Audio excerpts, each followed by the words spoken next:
김혜민의 이슈앤피플 하루 이슈를 키워드로 정리해보겠습니다. 톡톡 뉴스와 상식. 매주 수요일은 최휘 아나운서와 함께합니다. 어서 오세요. 안녕하세요. 추희입니다. 가을이 왔어요. 네. 이번 가을엔 뭐 할 거예요? 이번 가을에는 좀 맛있는 걸 많이 먹고 이제 건강을 좀 신경을 쓰려고 생각 중입니다. 가을에 맛있는 걸 많이 먹고 건강을 신경 쓰겠다. 왜요? 이제 조금 여름에 입던 얇은 옷들 대신 좀 이제 몸을 좀 가려질 수 있는 그런 의상을 입게 되다 보니까 좀 다이어트보다는 그래도 맛있는 음식 먹으면서 행복하자. 뭐 이런 계획을 갖고 있습니다. 별 계획이 아니었군요.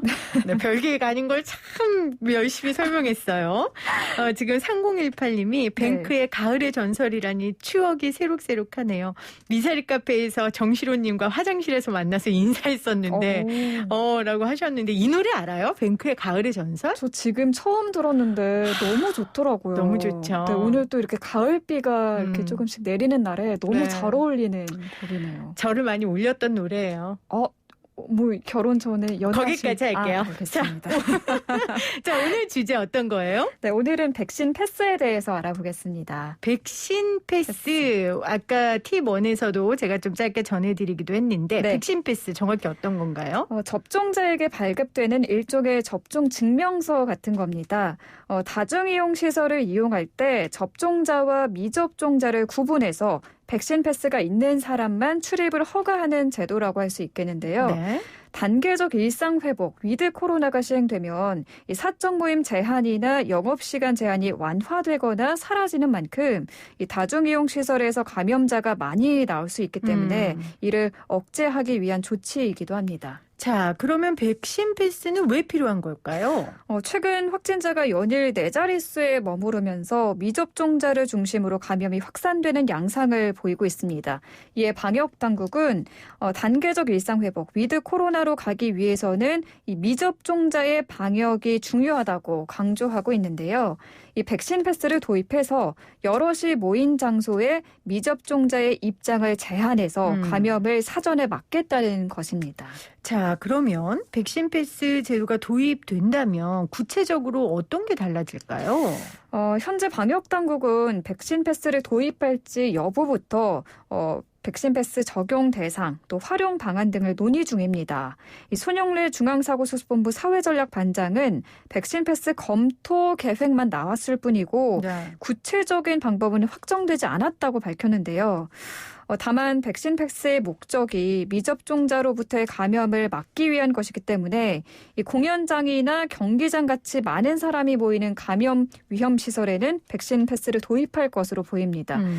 이렇게 되면 백신 패스를 받지 못한 미접종자들은 PCR 음성 확인서를 지참해서 코로나19에 감염되지 않았다는 것을 따로 증명해야지만 이 감염 위험 시설, 다중이용 시설 등에 출입할 수 있을 것으로 보입니다.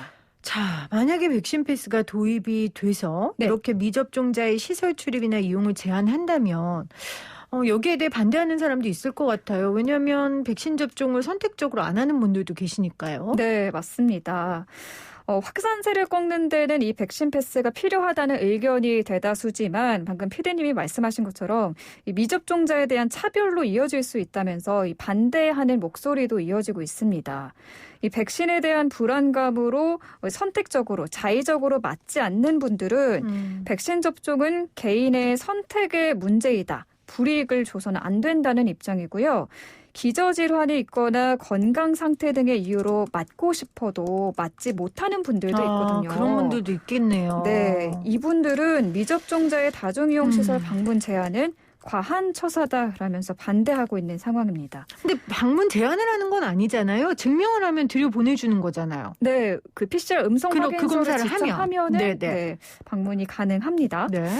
한편 지난 1일에는 청와대 국민청원 게시판에 백신 패스 도입에 반대한다는 청원 글이 올라왔습니다. 벌써 5만 명이 넘는 사람들이 동의를 했고요. 본인을 암 환자라고 밝힌 누리꾼은 지금도 미접종자는 회사와 사회에서 눈치를 받고 단체 입장 제한이라는 페널티를 받고 있다면서 이 코로나보다 백신 부작용이 더 두렵다. 백신 패스가 기본권을 침해하고 있다고 주장하기도 했습니다. 물론 기저질환자나 암 환자 같은 이런 어려움 때문에 맞지 못하는 분들도 계시지만 네. 사실 모든 선택의 대가를 치러야 하니까요. 네. 저는 2차까지 접종을 했습니다만 저도 그 2차 접종을 선택했을 때 혹시 모를 부작용, 그것 때문에 어려움이 있을 걸 알면서도 선택한 거거든요. 네, 그 대가를 기꺼이 치르겠다고. 그리고 실제 아주 경미하지만 부작용이 당연히 있었고요. 네. 만약에 본인들이 그런 부작용이 무서워서 선택하지 않은 거라면 글쎄요. 거기에 대한 대가는 치러야 하지 않을까라는 개인적인 생각이 듭니다. 그리고 아예 출입을 막는 것도 아니고 네. 검사를 하면 들여보내주는 거니까. 맞습니다. 제 개인적인 생각입니다만. 자, 그렇다면 방역당국은 어떤 입장입니까? 백신 패스가 불이익과 차별을 주기 위한 것은 아니라면서 이 미접종자가 불편을 느끼지 않도록 제도를 검토하겠다고 밝혔습니다. 또 불가피하게 접종이 어려운 사유에 대해서 백신 접종 연령이 안 돼서 맞지 못한다거나 하는 이런 불가피한 사유에 대해서는 백신 패스 예외를 검토할 것이라고 설명했습니다. 그렇죠. 그렇게 해야죠. 네. 아까 불가피하게 접종이 어려운 사유가 아까 말씀하셨던 기저질환자나 네. 그런 경우이겠죠. 네, 맞습니다. 해외 같은 경우는 어떻습니까? 네, 미국과 유럽 일부 국가에서는 백신 패스를 시행하고 있습니다. 미국 뉴욕에서는 다중이용 시설 방문을 할 때 반드시 백신 패스를 보여줘야 하고요.